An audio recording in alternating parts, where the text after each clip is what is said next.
Boa noite a todos. Que a graça e o amor de Jesus estejam com os irmãos. Amém. Pode responder amém. Amém. Isso.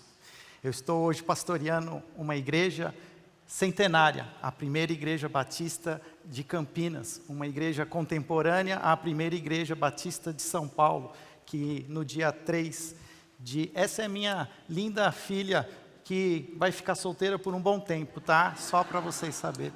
Obrigado, Marina. No dia 3 de outubro, a primeira igreja batista de Campinas, ela completará 117 anos de existência. Ela só é 3 meses mais nova que a Ponte Preta de Campinas, e a gente tem agora um trabalho muito desafiador de revitalizar a igreja, de trazer a essa igreja a uma paixão ainda maior por Jesus, um encantamento por Jesus Cristo e ser ali de fato a luz na cidade de Campinas. E eu conto com as orações dos irmãos, conto com, quando lembrarem de Campinas, lembrar do nosso ministério, da nossa família, será muito bem-vindo as orações dos irmãos. Tomás, Clauber, cadê o Clauber? Ali. Eu estou muito feliz de poder ter essa oportunidade de trazer a palavra, uma palavra de afirmação, uma palavra de encorajamento, uma palavra inicial para esse momento de vocês, e pensei muito sobre isso. Na verdade, estar aqui hoje me traz muitas lembranças, me traz muitas boas lembranças. Eu agora começo a enxergar aqui alguns rostos muito conhecidos e com cada rosto uma história diferente, uma boa história. Eu creio que vocês têm a melhor escola de teologia que vocês poderiam ter, que é esta igreja. Essa igreja foi a minha escola de teologia. Por mais que eu também vivi a vida acadêmica, a prática neste lugar foi que me trouxe experiência, trouxe para mim algumas riquezas muito grandes, e eu tenho certeza que vocês estão sendo bem assessorados. É um prazer enorme poder compartilhar com vocês. Eu lembro de uma vez, logo que eu comecei lá, aqui na igreja, em tempo integral, era o Ari Veloso, estava aqui presente, ele estava naquele finalzinho já do ministério dele aqui na igreja, e um dia ele me pegou ali no corredor, ele falou assim, ele tinha uns cartões que ele estava decorando, a Bíblia, os versículos da Bíblia, agora na NVI, fazia pouco tempo que havia sido publicado em NVI em português, e ele estava decorando agora os versículos que ele já sabia de cor na versão NVI, e ele ficava com os cartões no bolso, e ele tirou um cartão do bolso assim, ele falou assim para mim, fala para mim, 2 Timóteo 2,15, aí eu, não sei, eu passei tanta vergonha aquele dia, que eu voltei para casa e eu decorei esse versículo, eu nunca mais esqueci. Procura apresentar-te como obreiro aprovado, que não tem do que se envergonhar e que maneja corretamente a palavra da verdade. O Ari Veloso me ensinou alguma coisa. E eu também quero honrar o Lisânias, que foi o sucessor e tem liderado esta igreja, porque o Lisânias foi aquele que me deu a oportunidade, as primeiras oportunidades de púlpito, ele que acreditou que um dia eu seria capaz de trazer a palavra. Eu lembro da primeira vez que eu preguei aqui nesse lugar, e foi o Lisânias, corajoso, que deixou isso acontecer. E eu sou grato à vida dele, ele foi um homem corajoso, e foi um excelente professor meu. Queria que os irmãos abrissem comigo as suas Bíblias, em 2 Timóteo, em 1 Timóteo. Não tem como trazermos algo para os corações do Tomás e do Clauber, se não for algo que seja escrito de um pastor mais velho para um pastor mais novo. As cartas de Paulo a Timóteo são exatamente isso. Um pastor mais velho que está na sua caminhada, mais na frente no ministério, também seguindo os passos de Jesus, e que olha para trás e dá algumas dicas. Já diz assim olha, esse caminho, quando vocês estiverem por aqui, vai acontecer isso. Aquele caminho, presta atenção nisso. Então, é cheio de boas palavras, tanto que hoje mesmo nós vimos aqui o pastor Samuel, o pastor Lisânias expressaram versículos de 2 e 1 Timóteo para o Clauber e para o Tomás. E o texto que eu quero ler com os irmãos, ele está em 1 Timóteo, capítulo 4. Também ali, Paulo agora expressa alguns imperativos para Timóteo, que ele não esqueça disso, e ele diz no versículo 12, a partir do versículo 12, 1 Timóteo capítulo 4. Ninguém o despreze pelo fato de você ser jovem, mas seja um exemplo para os fiéis na palavra, no procedimento, no amor, na fé e na pureza. Até a minha chegada, dedique-se à leitura pública da Escritura, à exortação e ao ensino. Não negligencie o dom que lhe foi dado por mensagem profética, com imposição de mãos dos presbíteros. Seja diligente nestas coisas, dedique-se inteiramente a elas, para que todos vejam o seu progresso. Atente bem para a sua própria vida e para a doutrina, perseverando nestes deveres, pois assim você salvará tanto a si mesmo, quanto aos que o ouvem. Vamos orar mais uma vez. Senhor, que a sua palavra viva seja agora também, Senhor, uma realidade aos nossos corações. Que o teu Espírito Santo tenha liberdade de falar, Senhor, aos nossos corações, para entendermos a boa, agradável e perfeita vontade de Deus. Por isso, te pedimos, ó Pai, a condução desse tempo, em nome de Jesus. Amém. Nós sabemos que Timóteo era um jovem pastor e, como tal, ele tinha suas inseguranças, ele tinha suas vulnerabilidades. Nós, quando aceitamos um desafio de nos tornarmos pastor, talvez é o que nós menos vamos saber o que vai acontecer. Alguns, quando escolhem algumas carreiras, nós temos talvez algumas coisas mais definidas, mais claras. Nós vamos completar este curso, vamos fazer vamos trabalhar nesse sentido, quero alcançar isso e vou chegar ali. Mas quando alguém escolhe vamos chamar aqui, né, não é a profissão, mas a ocupação de um sacerdote, de um líder, de um pastor, eu vejo que é uma das coisas assim mais imprevisíveis que existe, porque o seu chefe agora é Deus. De certa maneira, quem vai dirigir a sua vida é Deus, e Ele vai dirigir o seu caminho e vai dizer para você aonde você vai estar. Eu, quando comecei aqui, eu imaginava que eu ia ser pastor de jovens até acabar, né, até me aposentar, se é que existe, inclusive, aposentadoria para pastor. Mas, de repente, agora depois de 15 anos, eu estou na primeira igreja batista de Campinas, que eu acho Deus, assim, seus desígnios, muita ironia. Mas eu fico entendendo aqui o coração de Timóteo. Timóteo agora estava pastoreando uma igreja muito conhecida, uma igreja que o próprio apóstolo Paulo havia ficado nela por 3 anos. Paulo era a grande figura pública da igreja de Éfeso, e agora Timóteo, um jovem, se torna o sucessor de Paulo. Mas Paulo, mesmo longe, escreve esta carta, dá a ele alguns conselhos, e ele diz exatamente isso: ninguém o despreze por você ser jovem.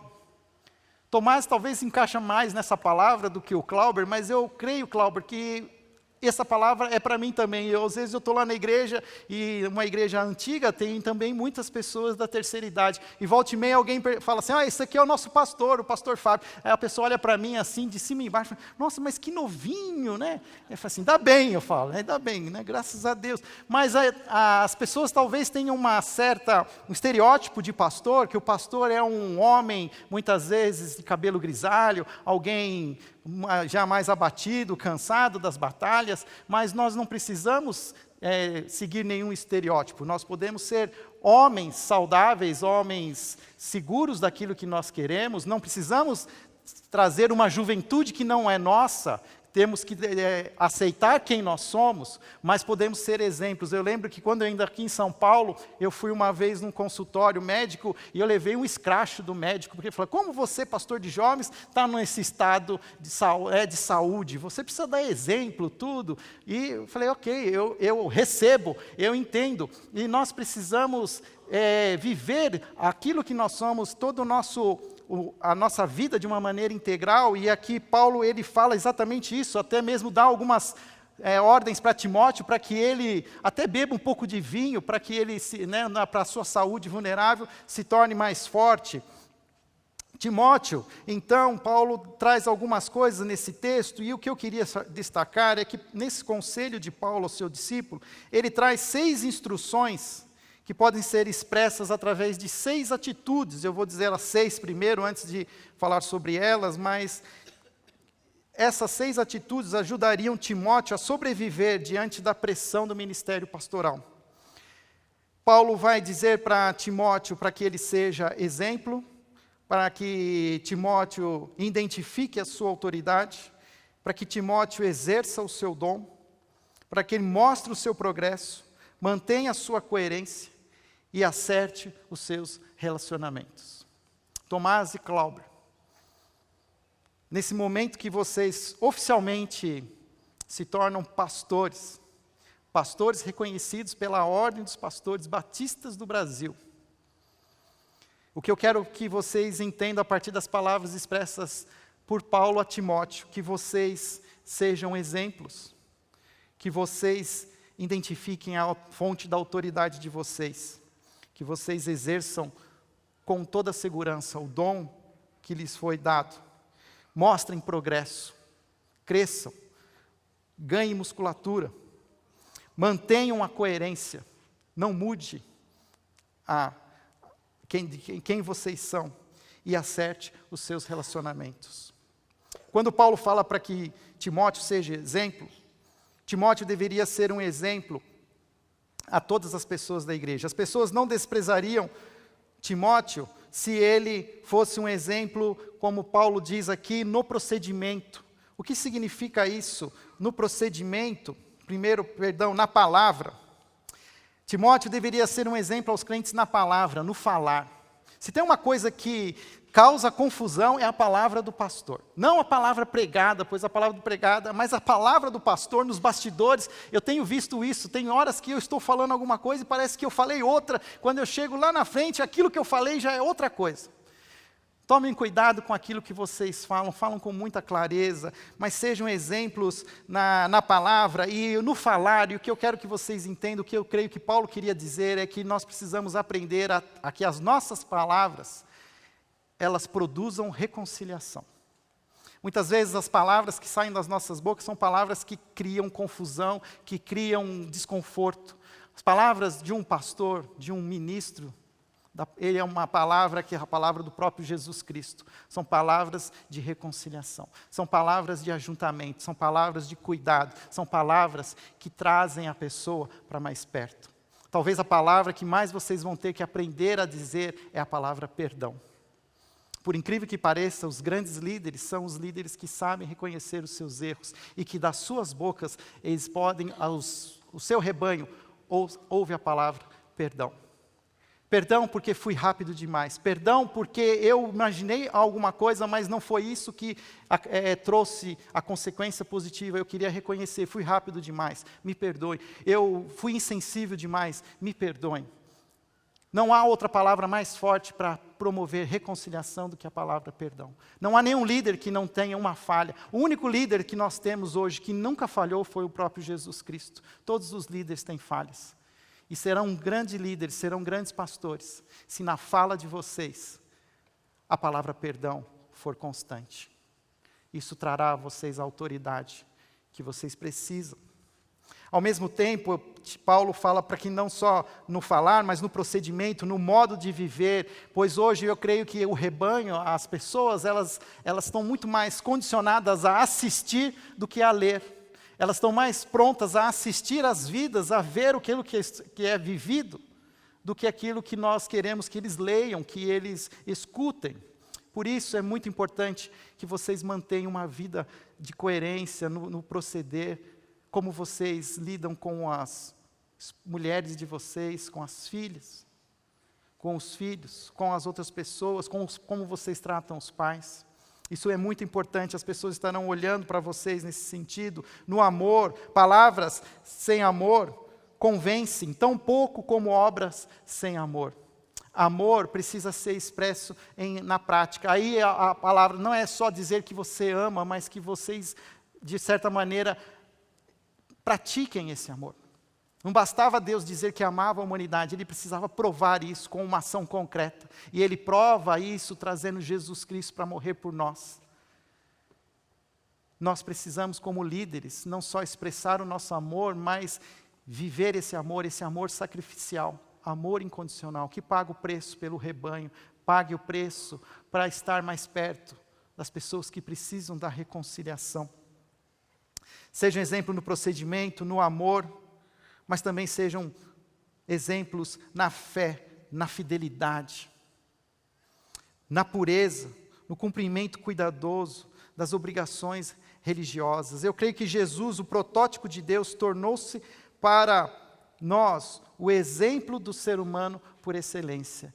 E aqui, quando eu penso muito nisso, eu não tenho como não citar João 15:5. Eu sou a videira verdadeira, vocês são os ramos. Se permanecerem em mim, vocês darão muitos frutos, porque sem mim vocês não podem fazer nada.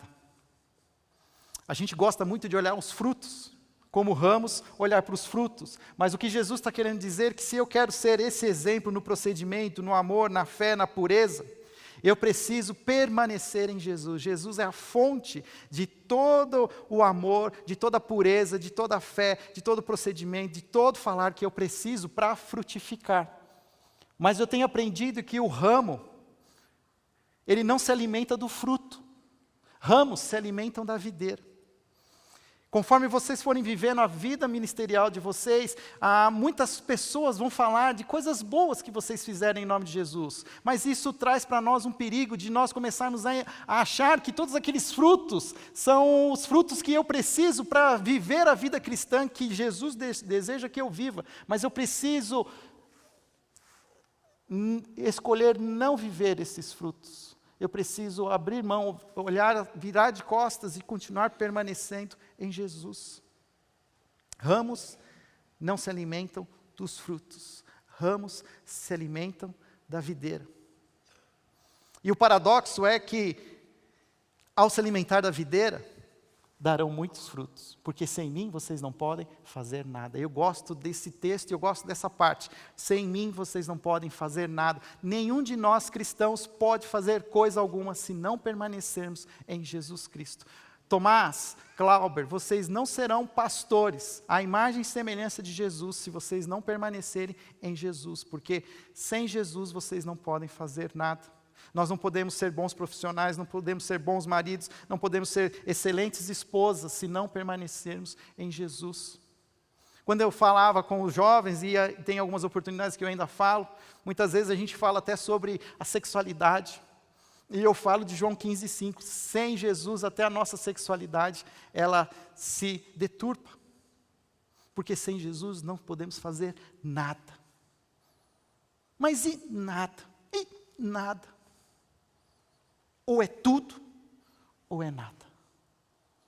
A maior lição talvez que vocês tenham que começar a pensar hoje é continuar permanecendo na videira, a fonte do amor, do procedimento, da fé, da pureza, que não para, não para, não para. 24 horas, 7 dias por semana, 365 dias do ano. Nós cantamos hoje um Deus que não dorme. A videira, ela não para, porque ela tem o melhor de todos os agricultores. O Senhor Deus, o grande é o Shaddai. Amém? Paulo continua falando ao seu discípulo, identifique a sua autoridade. Deveria Timóteo dedicar-se à leitura pública das Escrituras, extraindo delas o seu ensino e mostrando assim de onde vinha a sua autoridade. Não deixem de trazer a palavra para o rebanho que o Senhor deu a vocês. Que tudo aquilo que vocês falarem saia da palavra de Deus. A fonte de toda a autoridade de vocês é a palavra. Não se omitam. Se tiver que repetir palavras de outros homens de Deus, repitam. Não está errado usar o machado dos outros. Mas afie esse machado em oração diante do Senhor. E tragam para o seu rebanho as palavras que estão aqui descritas. Existem muitas palavras hoje escritas, existe muito conteúdo, existe muita informação. Hoje, talvez, uma das maiores preciosidades que um pastor pode ser, é ele ser esse elo de ligação do rebanho com a palavra de Deus, podendo trazer segurança. Aonde há confusão, trazer a verdadeira informação. Quando Paulo fala para Timóteo, identifique a sua autoridade, mostre ao seu rebanho de onde vem aquilo que você sabe. Não é do seu coração, não é da sua mente, não é da filosofia, mas é da própria palavra de Deus, aonde vocês têm descansado dia e noite. Paulo continua falando ao seu discípulo, para que ele exerça o seu dom, não deveria negligenciar o dom que lhe havia sido dado quando da sua ordenação. Aqui eu lembro que eu tinha um professor na faculdade de teologia que ele dizia assim para mim: quando você for ser consagrado a pastor, cuidado para os pastores que você vai escolher para impor as mãos sobre você, porque parece que quando alguns deles impõem a mão sobre você, parece que o candidato ali, o pastor jovem, ele se transforma, ele muda. Ele era uma pessoa e depois daquela consagração, da imposição de mãos, ele tem outro jeito de ser, ele se torna uma pessoa formal, cheia de palavras difíceis. Mas eu acho que vocês fizeram uma boa escolha, os homens de Deus estavam aqui, vocês não correm esse perigo. A boa mão do Senhor está sobre a vida de vocês, eu creio nisso. O Espírito Santo do Senhor os tem capacitado para que vocês sejam usados para a honra e glória do nome do Senhor Jesus. Vocês têm dons do Espírito, cada um de vocês, carisma de Deus. Busquem esse carisma. Exerçam com todo o amor, com toda a paixão. Se especializem naquilo que Deus os chama para serem. Nós vivemos hoje um mundo de tanta informação, de tantas pessoas genéricas. É uma generalização.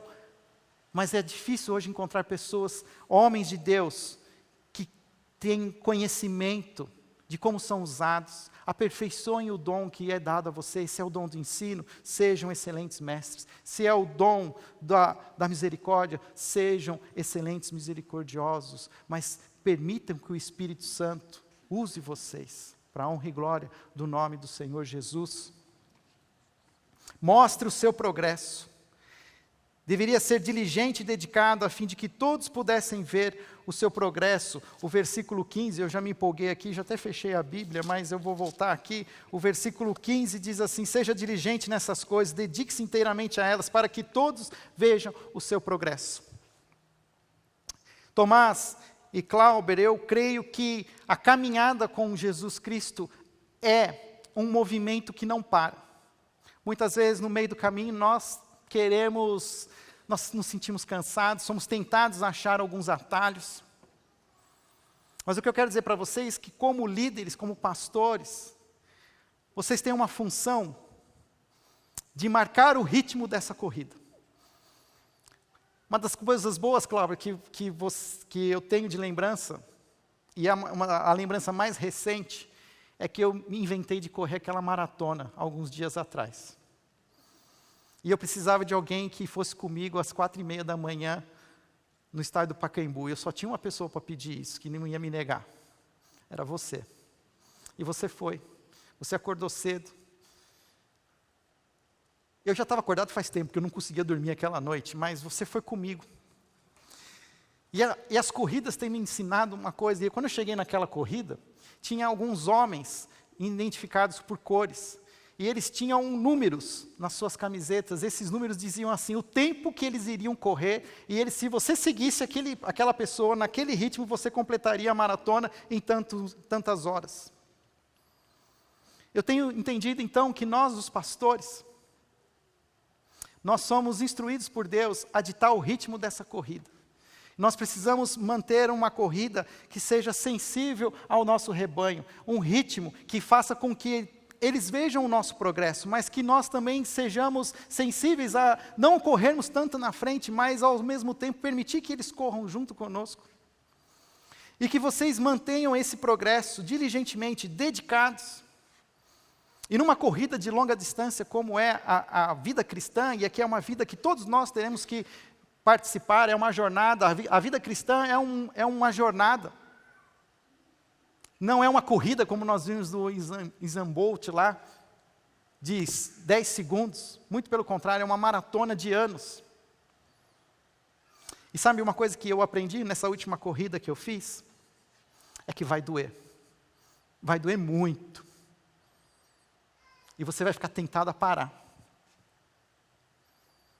Mas só tem um jeito, é chegar até o fim, mesmo com dor. E o que eu quero dizer para vocês é que quando vocês mostrarem o progresso na vida de vocês, a dor vai chegar. Marcas serão infligidas sobre vocês. Mas permaneçam firmes, porque o seu rebanho também está sendo machucado. A vida machuca. Mas permaneçam firmes, não desistam. Há um rebanho que segue com vocês, confiando que mesmo com toda aquela dor, eles têm uma esperança, a esperança da linha de chegada, onde a dor e a alegria se reconciliam.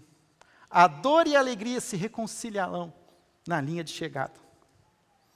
E vocês precisam ter essa fé, mostrar esse progresso, não desistirem.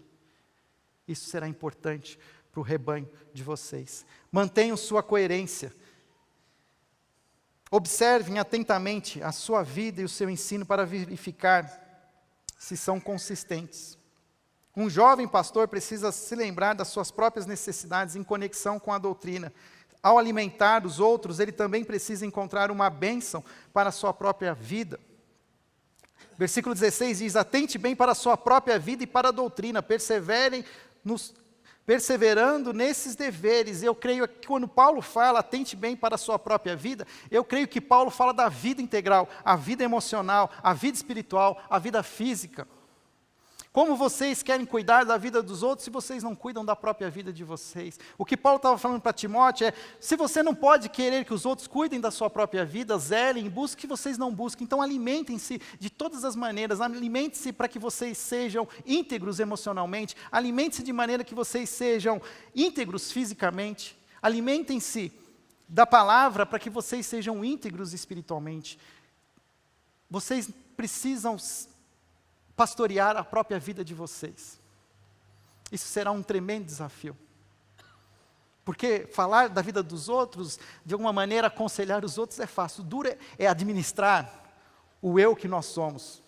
O que Paulo mesmo dizia assim: maldito o homem que sou. Aquilo bem que eu quero fazer eu não faço, mas o mal que eu não quero eu continuo fazendo.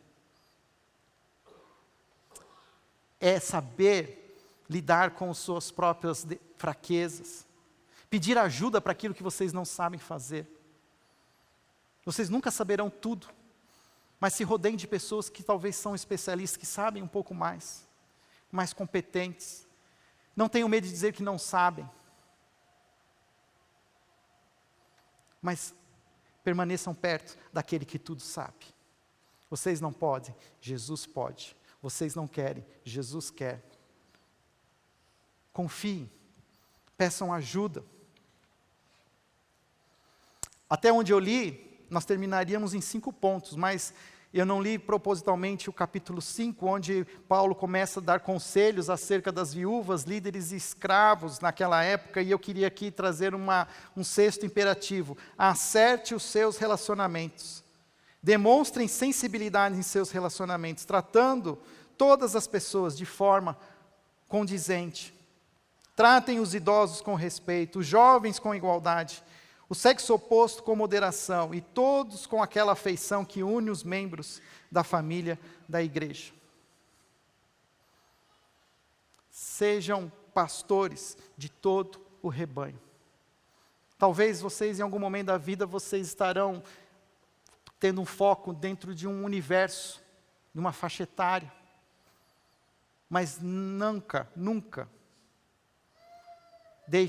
omitam os outros universos que existem. Hoje eu tenho aprendido muito na igreja que eu estou, a ser mais sensível com a geração mais velha. Eu sempre fui muito focado nos mais novos. Hoje eu tenho uma geração mais velha que eu preciso amar, eu preciso honrar. E nós precisamos ser de certa maneira, exemplos no nosso agir com todas as pessoas. Tomás, Glauber, se vocês observarem essas instruções, se vocês se submeterem à liderança de Jesus, permitindo que Ele conduza as suas ações ministeriais, tenho certeza que todos os outros estarão prontos a aceitar o ministério, com gratidão e alegria. Por isso, os conselhos que eu passo a vocês, não esqueçam, sejam exemplos, identifiquem a sua autoridade na palavra, exerçam o dom, mostrem o seu progresso, mantenham sua coerência, acertem os seus relacionamentos. Que o Deus Pai, seu Filho Jesus Cristo e o Espírito Santo estejam sobre a vida de vocês, os usem de maneira poderosa, amorosa, graciosa, e que as pessoas ao redor de vocês vejam Jesus na vida de vocês. Essa é a minha oração, essa é o meu desejo, do fundo do meu coração, para vocês dois, em nome de Jesus. Amém.